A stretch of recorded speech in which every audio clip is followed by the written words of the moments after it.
తెలంగాణ రాష్ట్రంలో ఉన్నటువంటి రాజకీయాల్లో కొన్ని అట్టుడుకుతా ఉన్నాయి. మరీ ముఖ్యంగా భారతీయ జనతా పార్టీకి సంబంధించినటువంటి కార్యకర్తలు అయితే బగ్గుమంటూ ఫైర్లో ఉన్నారు.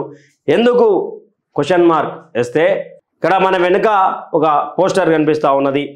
రాజా సింగ్ ఆ పార్టీలోకి రాజా సింగ్ నిజమా అబద్ధమా అనే ట్యాగ్ లైన్ తోటి.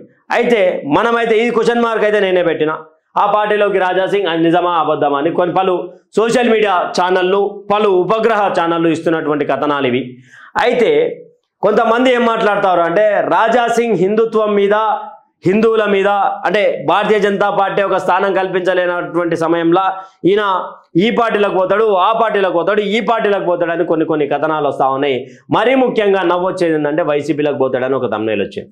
అరే నాయన, తమ్నేలు పెట్టేటువంటి వాళ్ళకి తెలివి లేదా, లేకపోతే ఏం లేదు చెప్పు. వ్యూవర్షిప్ కోసం పచ్చిగడ్డి తింటారా, ఇంకేమైనా తింటారా? వైసీపీకి రాజా సింగ్కి ఏమైనా సంబంధమా? సరే, వైసీపీ సిద్ధాంతాలతోటి పోవాలనుకుంటే తెలంగాణలో వైసీపీ లేదు కదా, అక్కడ కట్టర్ హిందుత్వవాది వైసీపీలోకి పోతాడని ఎట్లా తమ్ముడు అంటే దానివల్ల 1,50,000 వ్యూవర్షిప్ పోయింది. తర్వాత ఇంతకంటే దారుణం ఏంటంటే కమ్యూనిస్ట్ భావజాలం ఉన్నటువంటి సిపిఐఎంలకు పోయే ఆస్కారం ఉన్నది అనే ఒక తమ్నేల్. ఇదిగో రాజా సింగ్ సిపిఐలోకి. అరే ఏం తమ్నేల్ బై సాబాది, ఇంత దారుణమైనటువంటి తమ్నేల్సా?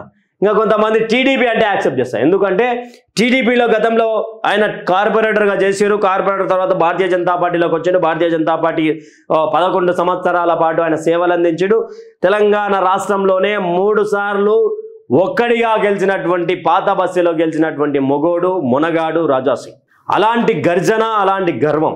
ఈడ ఆయన ముఖం చూస్తే ఒకసారి మీరే క్లియర్గా చూడండి. మీకేమనిపిస్తుంది ఎప్పుడు? ఓ హిందుత్వవాదం, ఓ ధర్మ సంరక్షణ, గో సంరక్షణ కోసం ఏమైనా జరిగినా, ఏమైనా కేసులైనా ఒక్కడే నిలబడి ఆ పార్టీ గో సంరక్షకుల కోసం స్టేషన్లు వెళ్ళి వాళ్ళ కార్యకర్తలను విడిపించి గో సంరక్షకులను ఏమైనా ఇబ్బంది పెడితే తాట తీసినటువంటి వ్యక్తి రాజా సింగ్. భారతీయ జనతా పార్టీ నాయకులు చాలా మంది స్టేట్మెంట్ ఇస్తారు. స్టేట్మెంట్లు కూడా ఆచి తూచి ఇస్తారు, అంతే.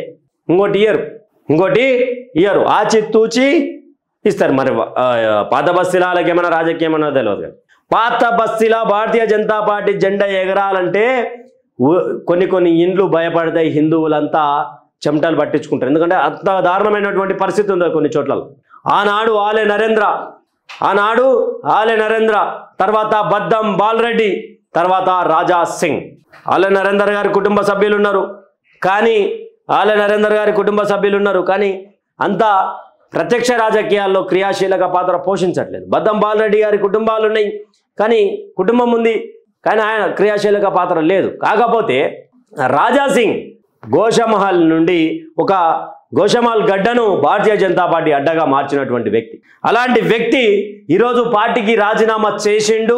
కానీ చేసిన వెంటనే అందరూ ఏమనుకున్నారంటే మోడీ, యోగి, అమిత్ షా ఈ రాజీనామా పత్రాన్ని పిలిచి కూర్చోబెట్టుకొని అట్లా కాదు రాజాబాయి, మరి ఇది సంగతి, నువ్వు ఇట్లా ఉరుకులాడద్దు, నువ్వు మాకు కావాల్సినవి కావాలని చెప్పి అంటారేమో అని కార్యకర్తలంతా ఆశించారు.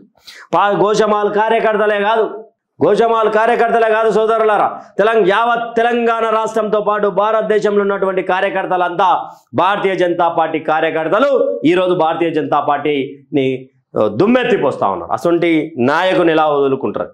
రాజా సింగ్ గారి కంటే విలువైన నాయకుడు పార్టీలో ఎవరున్నారో చూపించాలి. సరే, పార్టీ ఫస్ట్, దేశం first, party next, self last అంటారు కదా. మరి ఈయన చేసిన తప్పేంది? సెంట్రల్ కమిటీకి అయినా ఏమైనా ఉన్నదా? ఎందుకు ఈ రాజీనామా వెనుక ఈయన మీద ఈ డిసిషన్ కారణం ఏంది?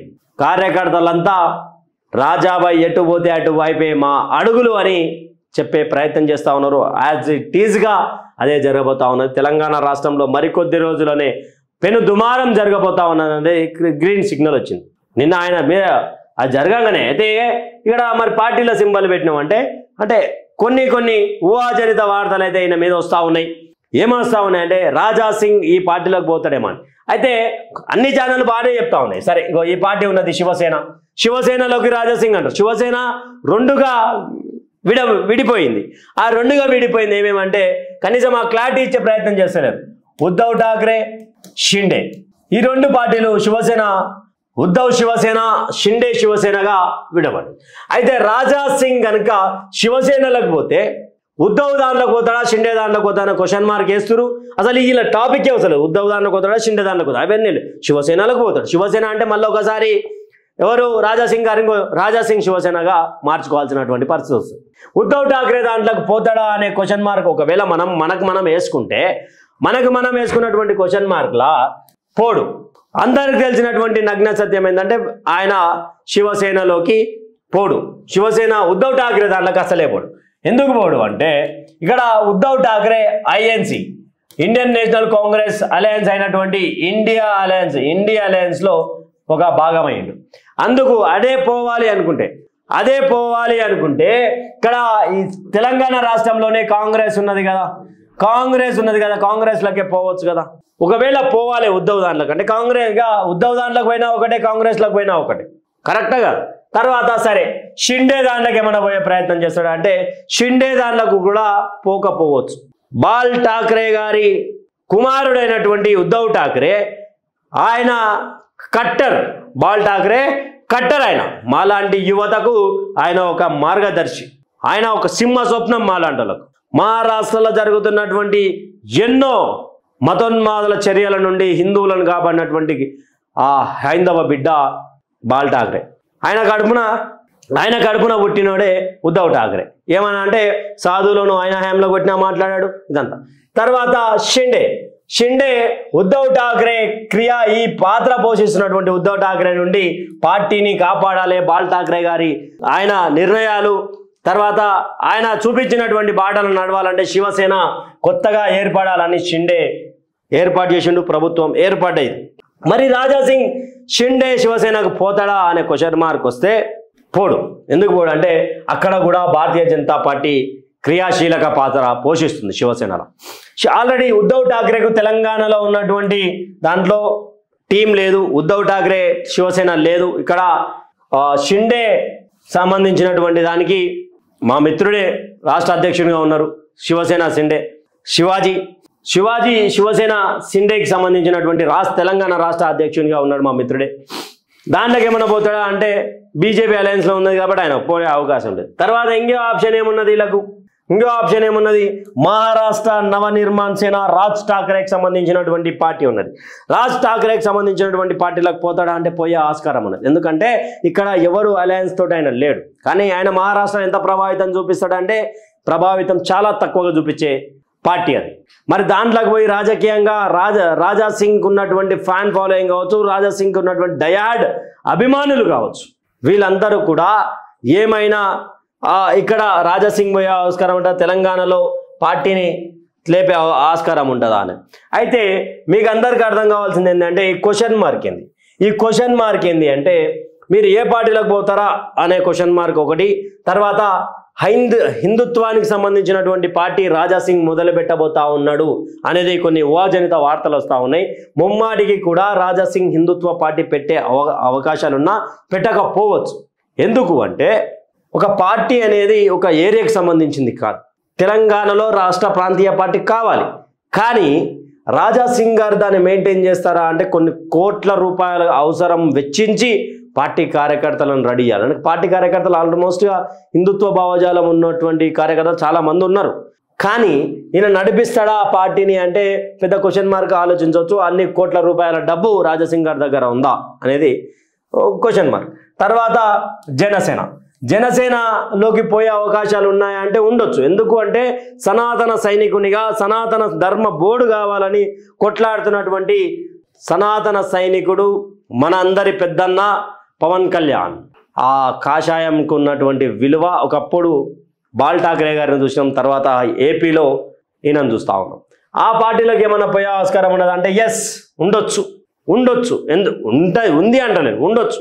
ఎందుకంటే ఇక్కడ పిఎస్పీకేకి సంబంధించినటువంటి కార్యకర్తలు అభిమానులు, ఘోరమైనటువంటి అభిమానులు ఉన్నారు.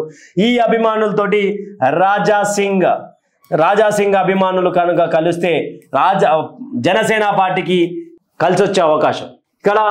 ఇక్కడ అధినేత కూడా పెద్ద ఎత్తున హిందుత్వం కోసం పోరాడుతూ ఉన్నాడు. ఇక్కడ రాజా సింగ్ కూడా హిందుత్వం కోసం పోరాడే ప్రయత్నం చేస్తూ ఉన్నాడు. హిందుత్వుల కోసమే పోరాడుతూ ఉన్నాడు, ప్రయత్నం కాదు, పోరాడుతూ ఉన్నాడు.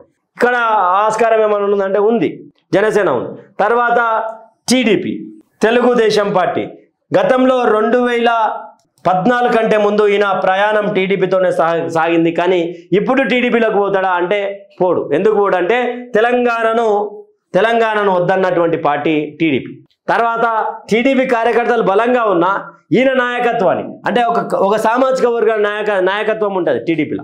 ఆ టీడీపీ ఇక్కడ తెలంగాణకు టీడీపీకి కొత్త బాస్ కావాలి, అది అనివార్య కారణాలు, ఇమీడియట్గా కావాల్సినటువంటి పరిస్థితి. వీళ్ళు జిహెచ్ఎంసీ ఎన్నికలలో పోటీ చేయాలనే ఆలోచనలు ఉన్నారు. వీళ్ళు కూడా బీజేపీ తోటి అలయన్స్లో ఉన్నారు, జనసేన పార్టీ కూడా. కానీ టీడీపీ కోటలకు రాజాసింగ్ పోతాడా అంటే పోకపోవచ్చు. ఇక్కడ ఉన్నటువంటి అన్ని ఆప్షన్లలో జనసేననే ముమ్మరంగా రాజాసింగ్ని లాగే ప్రయత్నం చేయొచ్చు. కాకపోతే ఇక్కడ పవన్ కళ్యాణ్ కూడా మోడీ, అమిత్ షా వీళ్ళందరికీ కూడా చాలా దగ్గర వ్యక్తి. ఏమైనా జరుగుతుందా దీంట్లో అంటే, ఏమైనా చేస్తారా దీంట్లో అంటే చేయకపోవచ్చు, చేస్తూ ఉండొచ్చు. రాజాసింగ్ గారి రాజకీయ భవిష్యత్ ఏంటో మరి ఆయన్నే కొన్ని రోజులలో ముందు చెప్పే ప్రయత్నం చేయొచ్చు, చెప్పకపోవచ్చు. అది కూడా క్లారిటీ. కాదే ఇక్కడ పాత బస్తీలో అసద్ అక్బర్ ఎంఐఎం పార్టీపై విరుచుకుపడే హిందువుల కోసం వెన్నుదండుగా నిలబడేటువంటి రాజా సింగ్, అంటే ఇప్పుడు నిలబడతాడు కానీ వాళ్ళను రాజకీయ విమర్శలు చేయడానికి మరి భారతీయ జనతా పార్టీ నుంచి ఏ కార్యకర్త, ఏ నాయకుడు పుట్టుకొస్తాడో వేచి చూడాల్సినటువంటి పరిస్థితి. Thank you for watching. Stay tune with Chitragupta.